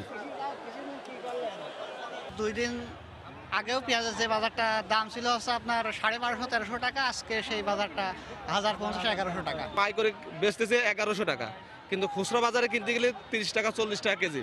পেঁয়াজ, এই যে বাজারটা এলোমেলো, এই বাজারটা যেন সরকারের কাছে আবদার ধরে রাখতে পারে। সরকারের কাছে দাবি করছি যে বাইরেতে কোনো পিস না আনলে পর আমাদের পিসের বাজারটা যদি একটু বাড়ে তাহলে আমরা একটু বেশি থাকতে পারি। তবে বাজার কর্মকর্তার দাবি, জেলার হাট ও বাজারগুলোতে পাইকারি ও খুচরা বাজারে নিয়মিত নজরদারি করা হচ্ছে। যদি অতি মুনাফাখোর এবং মৌজুদদার ব্যাপারে আমরা খোঁজখবর রাখছি, যদি তারা কোনো বাজার অস্থিতিশীল করার চেষ্টা করে বা কৃত্রিম সংকট সৃষ্টি করার পায়তারা করে, তাদের ব্যাপারে বিধি মোতাবেক আমরা ব্যবস্থা নেব। কৃষি বিভাগের তথ্য মতে জেলায় চলতি মৌসুমে 2,55,327 মেট্রিক টন পেঁয়াজ উৎপাদন হয়েছে। সময় সংবাদ, কুষ্টিয়া। হবিগঞ্জের সবচেয়ে বড় পাইকারি সবজির বাজার ভোর থেকে জমে উঠেছে। বিভিন্ন গ্রাম থেকে চাষিরা সবজি সংগ্রহ করে নিয়ে আসেন এ বাজারে। ভোর থেকে এ বাজারে ভিড় করেন পাইকারি ও খুচরা ক্রেতারা। বিস্তারিত জানাতে আমাদের সঙ্গে যোগ দিচ্ছেন রাশেদ আহমদ খান। সরাসরি চলে যাচ্ছি তার কাছে। রাশেদ। ধন্যবাদ রাফি। আমি এখন আছি হবিগঞ্জের সবচেয়ে বড় পাইকারি সবজির বাজার, যেটাকে হবিগঞ্জবাসী চাষি বাজার হিসাবে জেনে থাকেন।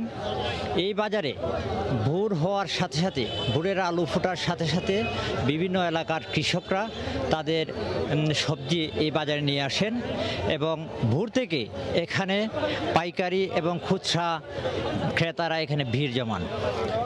আমরা চাষি বাজারের অনেকের সাথে আলাপ করেছিলাম, যারা সবজি ব্যবসায়ী এবং কৃষকের সাথে।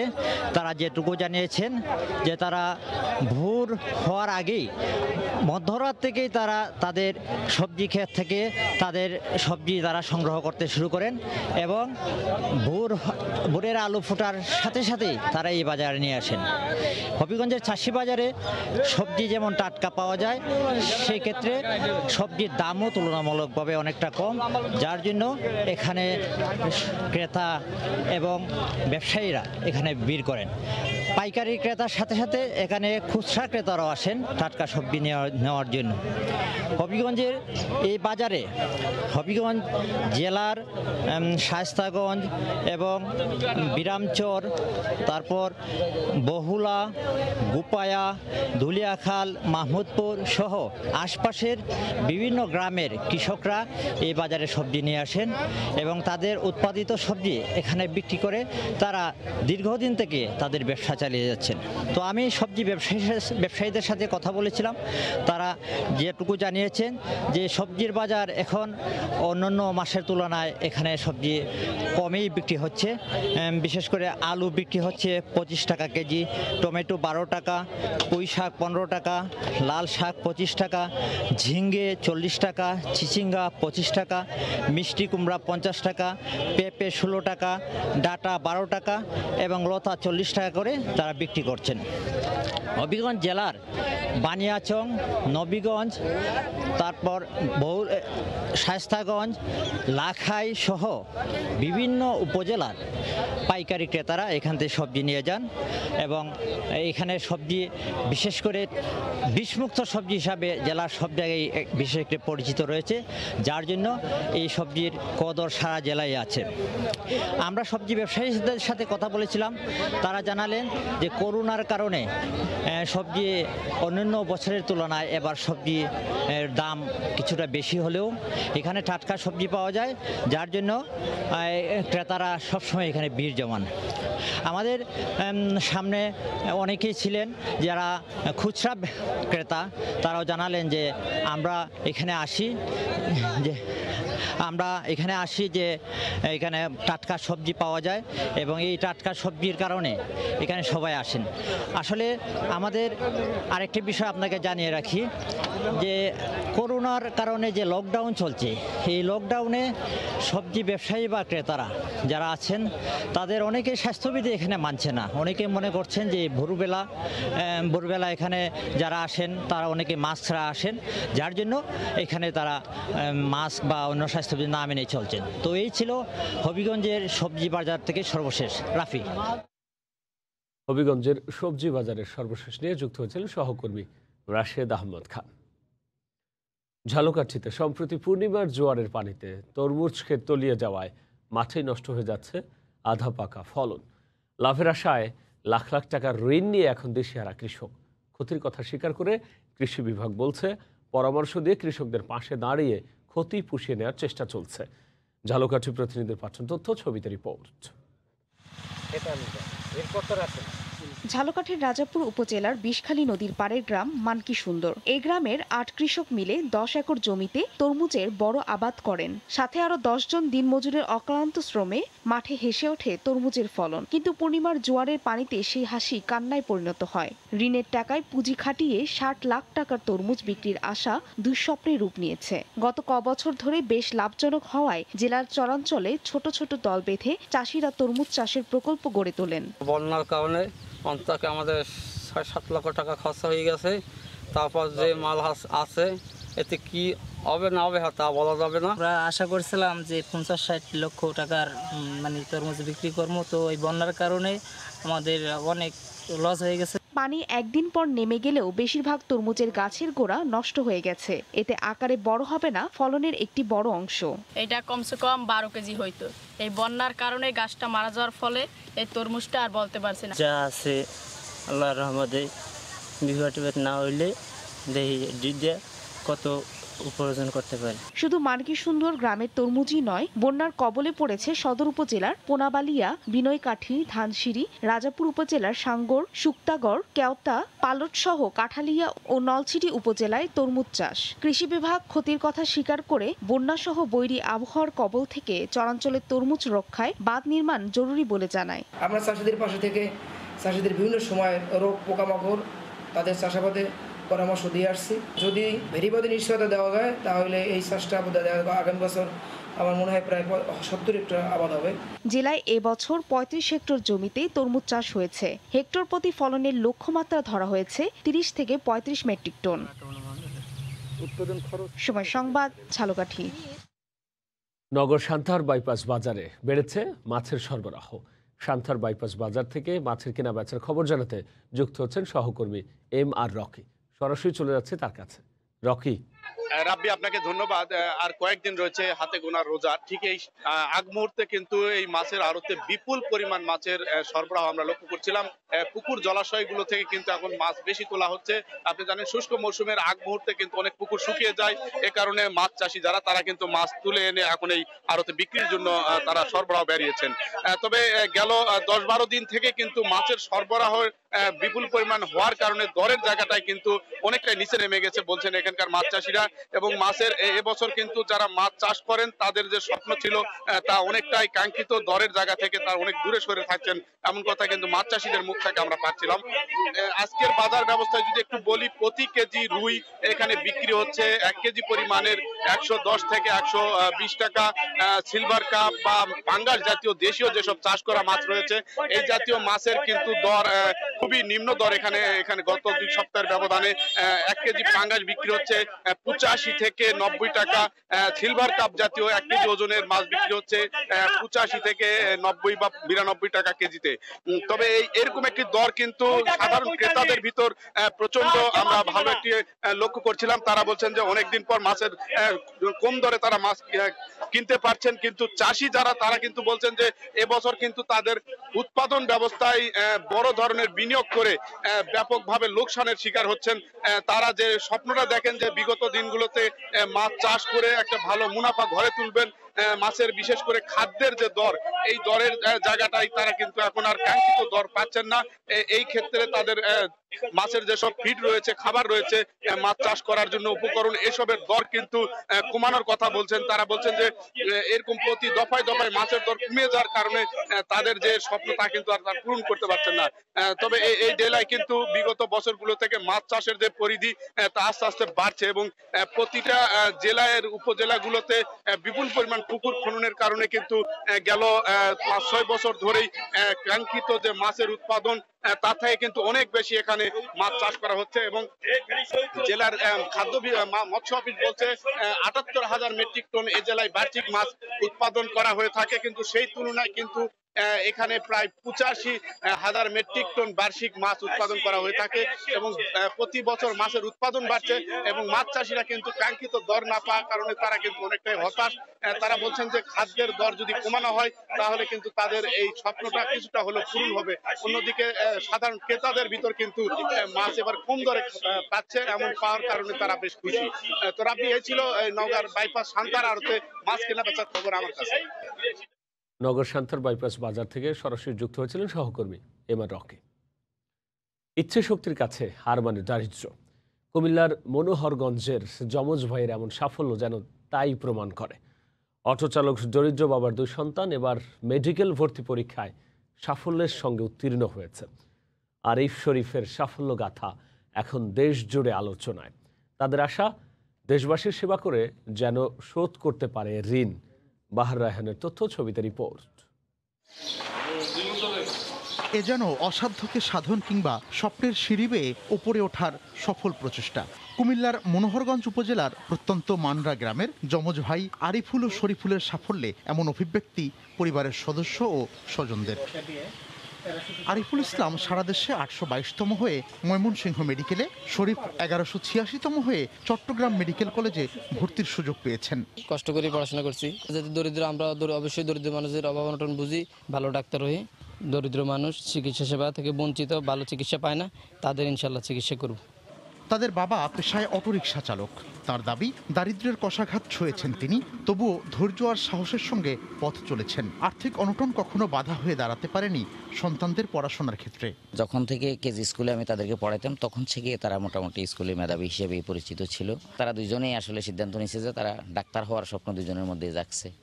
শুধু পরিবারের সদস্যই নয়, সাফল্যের খবরে উচ্ছ্বসিত পাড়া প্রতিবেশী, আত্মীয় স্বজন সকলেই। সহায়তায় এগিয়ে এসেছেন প্রশাসনের কর্মকর্তারাও। ডাক্তারের চান্স পাইছে সরকারি মেডিকেল থেকে, আমরা অত্যন্ত সন্তুষ্ট। বহুত ত্যাগের বিনিময় এরা আজকে মেডিকেল চান্স পেয়েছে। বিগত দিনে আমরা যেভাবে তাদের পাশে দাঁড়িয়েছি, আশা করি ভবিষ্যতে তাদের এই পথ চলায় আমরা তাদেরকে সহযোগিতা করব। 2018 সালের এসএসসি পরীক্ষায় বিজ্ঞান বিভাগে উপজেলার মান্দারগাঁও উচ্চ বিদ্যালয় থেকে জিপিএ 5 পায় আরিফ ও শরীফ। উচ্চ মাধ্যমিকে কুমিল্লা সরকারি সিটি কলেজ থেকে জিপিএ 5 পায় তারা। সময় সংবাদ, কুমিল্লা। নাটোরে শিলাবৃষ্টিতে ফসলের ব্যাপক ক্ষতি হয়েছে। স্থানীয়রা জানান, শুক্রবার বিকেলে হঠাৎ কালো মেঘে ছেয়ে যায় আকাশ। প্রথমে দমকা হাওয়া, পরে হালকা বজ্রপাত হয় জেলার বিভিন্ন এলাকায়। এরপর শুরু হয় তুমুল শিলাবৃষ্টি, যা চলে প্রায় আধা ঘন্টা। আর এতে বড়াইগ্রাম ও লালপুর উপজেলার আটঘরিয়া, ভবানীপুর, হারোয়া এলাকার আম, ধান ও তরমুজ সহ বিভিন্ন ফসলের ক্ষতি হয়। শিলাবৃষ্টিতে প্রায় 50 থেকে 60% আম ঝরে পড়েছে বলে জানান ক্ষতিগ্রস্ত কৃষকরা। তবে ক্ষতির পরিমাণ নির্ণয় করতে স্থানীয় কৃষি বিভাগ কাজ করছে।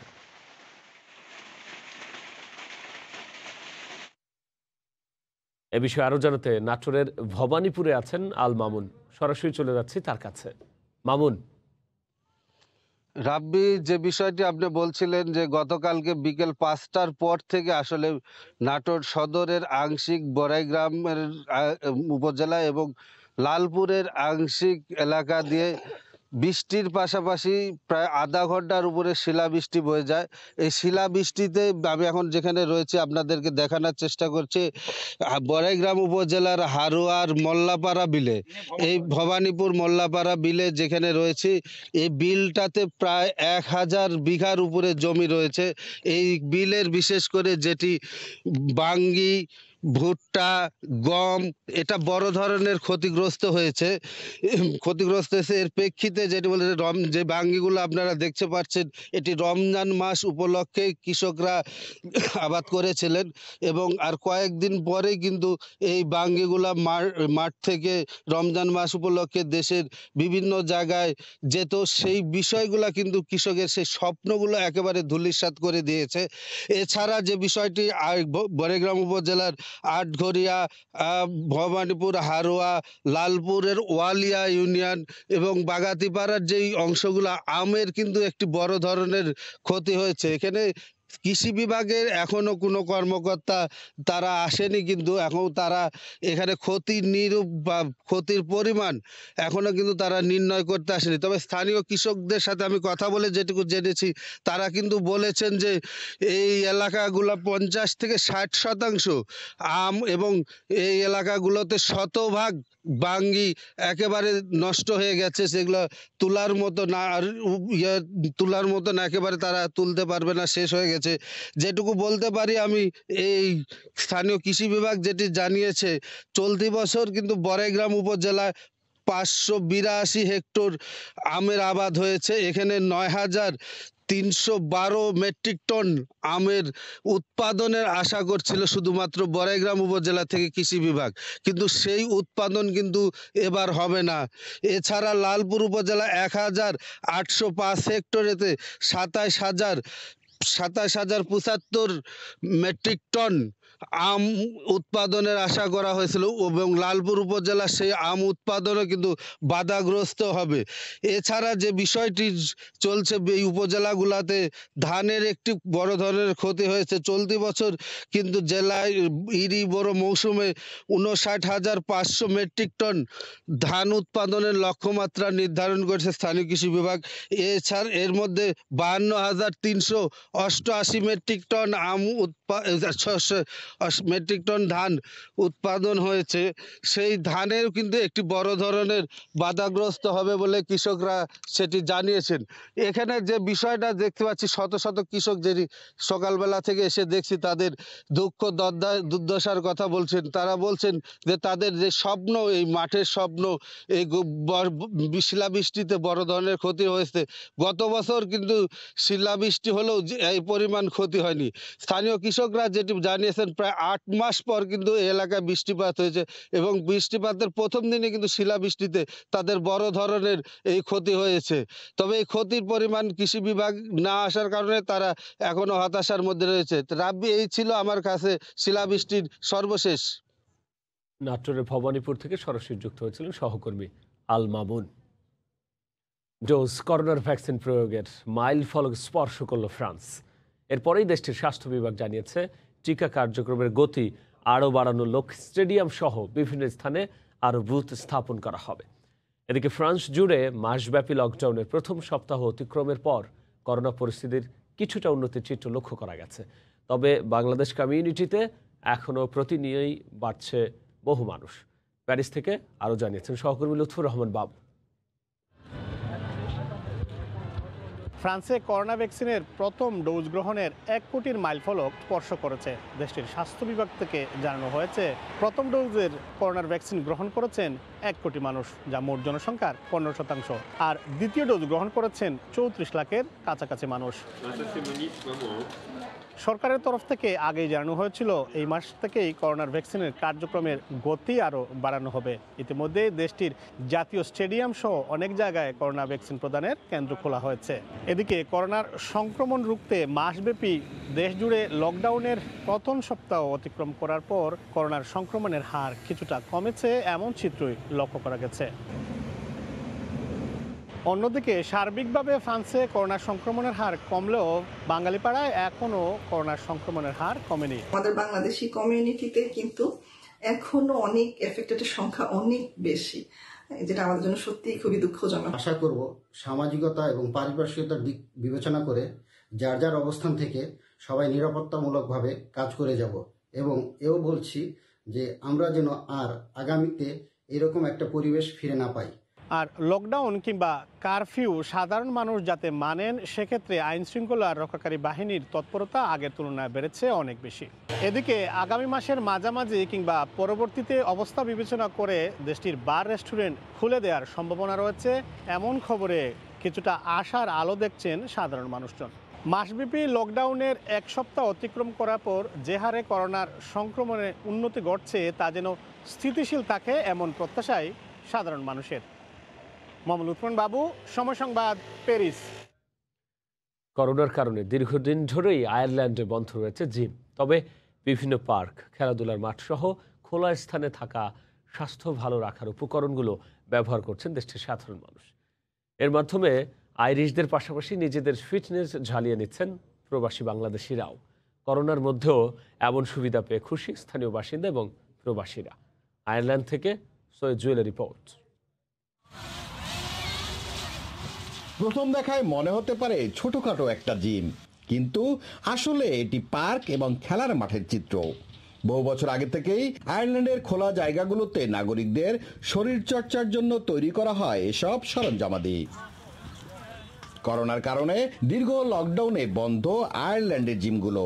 এ কারণে বাইরে থাকা এই শরীরচর্চার সরঞ্জামগুলোর মাধ্যমে নিজেদের ঝালিয়ে নিতে ব্যস্ত সাধারণ মানুষ।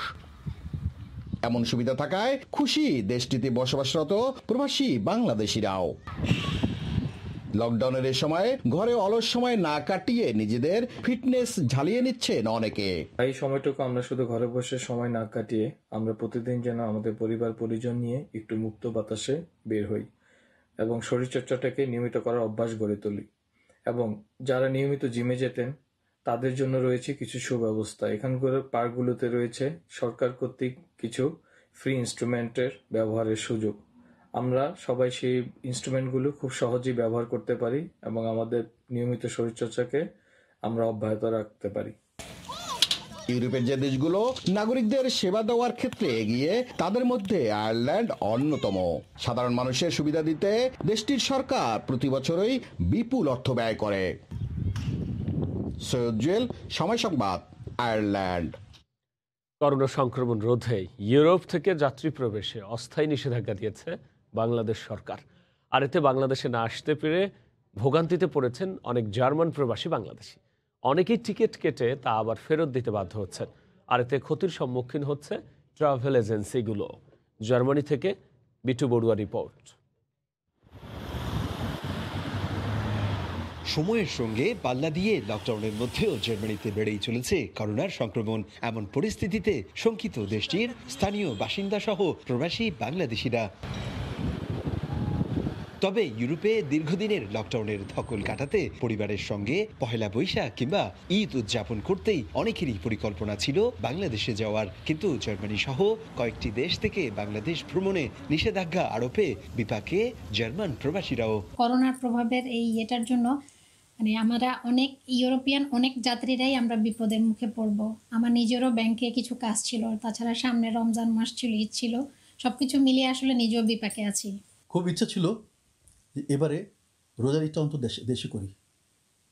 এরই ভিতরে আমার খুব নিকট আত্মীয় একজন মারা গেল। খুব দুঃখের বিষয়, যাওয়াটা একান্ত দরকার, কিন্তু আজকে ইউরোপের অনেকগুলো দেশকে বাংলাদেশ করোনা সংক্রান্ত কারণে নিষিদ্ধ ঘোষণা করেছে। এদিকে জার্মানিতেও অভ্যন্তরীণ ও আন্তর্জাতিক বিমান চলাচলে করোনার নানা বিধিনিষেধে লোকসানের কবলে ট্রাভেল এজেন্সিগুলো। সরকার যে নিষেধাজ্ঞা দিয়েছে তার মাঝে এখন যে জার্মানির ট্রাভেল এজেন্সিগুলো তারা আমাদের টিকিটের পয়সা রিটার্ন দিতে বাধ্য হচ্ছে, কারণ আমরা যেতে পারছি না দেশে। তো তার মাঝে আবার ইউরোপের যে জার্মানির যে ট্রাভেল এজেন্সিগুলো আছে তারাও ক্ষতির সম্মুখীন হচ্ছে। জার্মানিতে ব্রিটেন, দক্ষিণ আফ্রিকা ও ব্রাজিলের করোনার নতুন ধরনের সংক্রমণের পরিপ্রেক্ষিতে দেশটির চ্যান্সেলর আঙ্গেলা ম্যার্কেল 16টি অঙ্গরাজ্যের মিনিস্টার প্রেসিডেন্টদের সঙ্গে দফায় দফায় বৈঠক অব্যাহত রেখেছেন। সংক্রমণ নিয়ন্ত্রণে ইতিমধ্যে গণপরিবহনে FFP2 মাস্ক পরা বাধ্যতামূলক করা হয়েছে।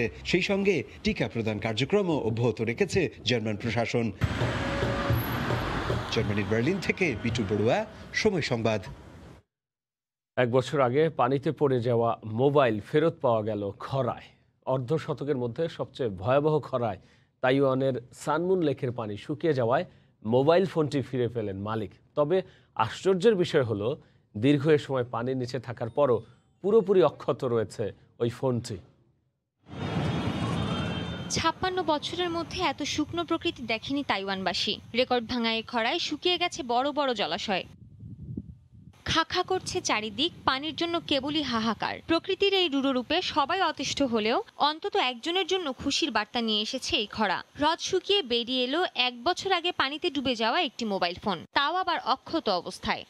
ওই ফোনের মালিক চেন জানান, 1 বছর আগে সানমুন হ্রদে প্যাডেল বোট চালানোর সময় পানিতে পড়ে যায় ফোনটি। দীর্ঘদিন আগে হারিয়ে ফেলা ফোনটির সন্ধান পাওয়ার খবরে খুশিতে আত্মহারা তিনি। জানালেন, যখন ফোনটি পাওয়া যায় তখন তাতে কাদা মাটি শুকিয়ে শক্ত হয়ে গিয়েছিল, কিন্তু ফোনটির কাভার ওয়াটারপ্রুফ হওয়ায় 1 বছর পানির নিচে থেকেও কোনো ক্ষতি হয়নি সেটির। তাইওয়ানে খরার কারণে যে পানি সংকট দেখা দিয়েছে তা আরও চরম রূপ ধারণ করতে পারে বলে আশঙ্কা প্রকাশ করেছে দেশটির আবহাওয়া দপ্তর। পরিস্থিতির অবনতি হলে ঘটতে পারে বড় ধরনের বিদ্যুৎ বিভ্রাট। সংকটময় পরিস্থিতিতে দেশটিতে পানি ব্যবহারে নানা বিধিনিষেধ জারি করা হয়েছে। এর মধ্যে সেলুনগুলোতে শ্যাম্পু ট্রিটমেন্ট আর পেট্রোল পাম্পগুলোতে গাড়ি ধোয়ায় নিষেধাজ্ঞা দিয়েছে দেশটির সরকার। সৃষ্টি ঘটক, সময় সংবাদ। খেলার খবর। 10 দিনের ক্রীড়া যজ্ঞ শেষ হচ্ছে আজ। পর্দা নামছে বঙ্গবন্ধু নবম বাংলাদেশ গেমসের। সুষ্ঠুভাবে গেমস সম্পন্ন হওয়ায় প্রধানমন্ত্রী সহ গেমস সংশ্লিষ্ট সবার প্রতি কৃতজ্ঞতা জানিয়েছেন বিওএ সভাপতি ও বাংলাদেশ সেনাবাহিনী প্রধান জেনারেল আজিজ আহমেদ। তবে এবারের সমাপনীতে থাকছে না কোনো জমকালো আয়োজন। করোনার ঊর্ধ্বগতি সংক্রমণের কথা চিন্তা করেই এমন সিদ্ধান্ত নিয়েছে বিওএ। এদিকে 8 বছরের বন্ধ্যাত্ব ঘুচিয়ে এবার গেমস আয়োজিত হলেও 4 বছর পরপরই বাংলাদেশ গেমস আয়োজন করতে চায় অলিম্পিক অ্যাসোসিয়েশন। নবম বঙ্গবন্ধু বাংলাদেশ গেমস যে আমরা সুষ্ঠুভাবে সম্পন্ন করতে পারলাম, এর জন্য এই অ্যাসোসিয়েশনের সকল কর্মকর্তাদেরকে এবং বাংলাদেশ অলিম্পিক অ্যাসোসিয়েশনের অধীনস্থ যত ফেডারেশন এবং ক্লাব আছে তাদের কর্ণধার যারা আছে সকলকে আন্তরিক ধন্যবাদ জানাচ্ছি এবং কৃতজ্ঞতা জানাতে চাই। বিভিন্ন রেকর্ডসগুলো আসছে, নতুন প্লেয়ার অনেক বেরিয়ে আসছে। আপনি দেখছেন অনেক স্টার প্লেয়ারও কিন্তু এবারে টিকতে পারেনি বাংলাদেশ গেমসে জুনিয়রদের কাছে। এবার যে সমস্ত প্লেয়ারগুলো বেরিয়ে আসছে ইনশাল্লাহ এরা ভবিষ্যতে বাংলাদেশকে নেতৃত্ব দেবে আন্তর্জাতিকভাবে। এদিকে আনসারের আধিপত্যের মধ্য দিয়ে কাল পর্দা নামছে বঙ্গবন্ধু নবম বাংলাদেশ গেমসের। সর্বোচ্চ 125টি স্বর্ণ জিতেছে বাংলাদেশ আনসার ও ভিডিপি। গেল আসরের চেয়েও এবার বেশি স্বর্ণ জিতেছে আনসার। 125টি স্বর্ণের পাশাপাশি 80টি রৌপ্য, 57টি ব্রোঞ্জ সহ মোট 262টি পদক গেছে আনসারের ঘরে। মোট পদক সংখ্যায় এগিয়ে থাকলেও স্বর্ণ অর্জনে আনসারের পেছনে আছে সেনাবাহিনী। তাদের ঝুলিতে গেছে 107টি স্বর্ণ। এছাড়াও 93টি রৌপ্য ও 78 ব্রোঞ্জ সহ তাদের মোট পদক 278টি। সুইমিং পুলে ঝড় তোলা নৌবাহিনী আছে পরের অবস্থানে। 63 স্বর্ণ সহ তাদের অর্জন মোট 127 পদক। অষ্টম বাংলাদেশ গেমসের তুলনায় এবার 2টি স্বর্ণ কম পেয়েছে বিজিবি। 12 স্বর্ণ নিয়ে তাদের মোট পদক 51টি। তবে উল্লেখযোগ্য ছিল বাংলাদেশ ক্রীড়া শিক্ষা প্রতিষ্ঠান বিকেএসপির ফলাফল। গেল আসরে 27টি স্বর্ণ সহ 100 পদক জিতলেও এবার 7টি স্বর্ণ নিয়ে তারা জিতেছে 39 পদক। এছাড়াও বাংলাদেশ পুলিশ জিতেছে 8টি স্বর্ণ। শনিবার বরিশালে নিষ্পত্তি হবে পুরুষ ক্রিকেট ইভেন্টের। এরপর সন্ধ্যায় বঙ্গবন্ধু জাতীয় স্টেডিয়ামে অনাড়ম্বর অনুষ্ঠানের মধ্য দিয়ে খাগড়াছড়িতে করোনাকালে মানসিক প্রশান্তি ও নিজেকে সুস্থ রাখতে যুব ক্রিকেটাররা ভোরের আলো ফুটতে অনুশীলন করছেন। বড় ক্রিকেটার হওয়ার স্বপ্ন নিয়ে নিয়মিত মাঠে বল ও ব্যাট হাতে ঘাম ঝরাচ্ছেন তারা। এ বিষয়ে বিস্তারিত জানাতে সরকারি উচ্চ বিদ্যালয় মাঠ থেকে সরাসরি যুক্ত হচ্ছেন জিতেন বড়ুয়া। সরাসরি চলে যাচ্ছি তার কাছে। জিতেন, আমি এখন দাঁড়িয়ে আছি খাগড়াছড়ি সরকারি হাই স্কুল মাঠে। এখানে দীর্ঘ করোনাকালীন সময়ে যুবকদেরকে সংঘবদ্ধ করে লাভার্স ক্রিকেটার্স নামে একটি সংগঠন প্রতিদিন সকালে অর্থাৎ ভোর 6টা থেকে 8:30 পর্যন্ত এই মাঠে ক্রীড়া চর্চা চালাচ্ছে, খেলাধুলা করতেছে। প্রতিদিন সকালবেলা তারা এই খেলাধুলা করে থাকে। ক্রীড়া সংগঠকরা আমাদেরকে জানিয়েছেন মানসিক প্রশান্তি এবং শারীরিক সুস্থতার জন্য তারা এই খেলাধুলার আয়োজন করে থাকে। দীর্ঘদিন করোনাকালীন সময়ে খাগড়াছড়িতে কোনো খেলা না থাকার কারণে বা খেলাধুলা উদ্যোগ না থাকার কারণে ক্রীড়া সংগঠকরা নিজেদের উদ্যোগেই এই খেলার আয়োজন করেছে। খাগড়াছড়ি সরকারি উচ্চ বিদ্যালয় মাঠে প্রতিদিন সকালবেলায় এই খেলা হয়ে থাকে। ক্রীড়া সংগঠকরা আমাদেরকে জানিয়েছেন মাদকমুক্ত সমাজ ব্যবস্থা গড়ে তোলার জন্য এবং যুবকদেরকে মাদক থেকে দূরে সরিয়ে রাখার জন্যই তারা তাদের এই উদ্যোগ। কেননা তারা যদি খেলাধুলার সাথে সম্পর্ক থাকে তাহলে এই দীর্ঘ করোনাকালীন সময়ে যখন ঘরে বসে থাকে তখন তারা মানসিকভাবে বিপর্যস্ত হয়ে পড়ে, নানা রকম খারাপ কাজে সম্পৃক্ত হতে পারে। এই সম্পৃক্ততা থেকে দূরে রাখার জন্য তারা এই খেলাধুলা করছে। ক্রীড়া খেলোয়াড়রা আমাদেরকে আরো জানিয়েছেন এই মাঠে যখন তারা তারা খেলাধুলা করে থাকে তখন বিভিন্ন মানে ড্রাইভিং এজেন্সি এখানে ড্রাইভিং শিখায়, মোটরসাইকেল চলাচল করে, ভারী যানবাহন চলাচল করে। এই কারণে তাদের খেলাধুলার কষ্ট হচ্ছে এবং বিঘ্ন সৃষ্টি হচ্ছে বলে তারা জানিয়েছেন। এই বিষয়ে তারা স্থানীয় প্রশাসনের সুদৃষ্টিও কামনা করছেন। এই ছিল আমার কাছে সর্বশেষ তথ্য। খাগড়াছড়ি সরকারি হাই স্কুল মাঠ থেকে জিতেন বড়ুয়া, সময় সংবাদ, খাগড়াছড়ি। খাগড়াছড়ি থেকে সরাসরি যুক্ত হচ্ছিলেন সহকর্মী জিতেন বড়ুয়া। দেশের খবর ভোরের সময় শীর্ষ সংবাদ জানিয়ে দিচ্ছি আরও একবার। শয্যা সংকটে শুধু কোভিড নয়, অন্য রোগীদেরও চরম দুর্ভোগ। এক হাসপাতাল থেকে ছুটছেন অন্য হাসপাতালে, এখনো স্বাস্থ্যবিধি মানতে অনীহা। 14 এপ্রিল থেকে সর্বাত্মক লকডাউন। মহামারীর মধ্যেও পদ্মা সেতুর কাজ চলছে পুরো দমে, ক্রমেই উপযোগী হচ্ছে চলাচলের। জাজিরা প্রান্তের রোডওয়ে স্ল্যাব বসানো শেষ, কাজে গিয়েছে 85% বেশি। 12 ঘন্টা চেষ্টার পরও সরানো গেল না কক্সবাজারের হিমছড়িতে ভেসে আসা বিশাল আকৃতির তিমিটিকে। পুঁতে রাখা হলো সৈকতের বালিয়াড়িতে, মৃত্যুর কারণ অনুসন্ধানে নমুনা সংগ্রহ। এবং রানী দ্বিতীয় এলিজাবেথের স্বামী প্রিন্স ফিলিপের মৃত্যুতে বিশ্ব নেতাদের শোক। সেন্ট জর্জ চ্যাপেলে হবে অন্ত্যেষ্টিক্রিয়া। করোনার কারণে অংশ নেবেন সর্বোচ্চ 30 জন।